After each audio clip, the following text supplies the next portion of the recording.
Diploma Pengajaran TVET TVI ataupun nama dahulunya panggil VTO.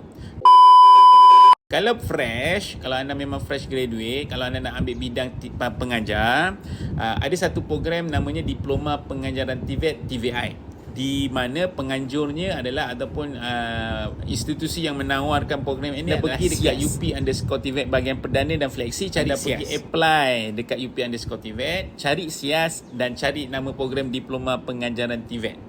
Syarat minimum untuk untuk nak masuk dalam program Diploma Pengajaran TVET sebagai cikgu TVET ni, anda perlu lulus SPM. Tu yang saya nak cerita pasal SPM ni. Ada ramai pelajar-pelajar SPM kata tak ada SPM pun boleh berjaya. Lulus SPM kena faham lulus SPM. Maksudnya kalau anda ada SPM, memang anda punya tu lulus, tak kisahlah anda dapat keputusan macam mana pun, tapi lulus SPM, so anda boleh dapat masuk ke program ini. Itu syarat minimum.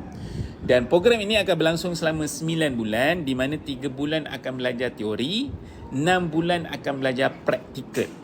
6 bulan akan belajar praktikal, dan praktikal itu akan belajar dekat kolej kemahiran. So apa yang anda kena buat, cari dekat program dekat UP_TVET program SIAS, ataupun laman web SIAS, anda pergi tengok kat situ pun ada juga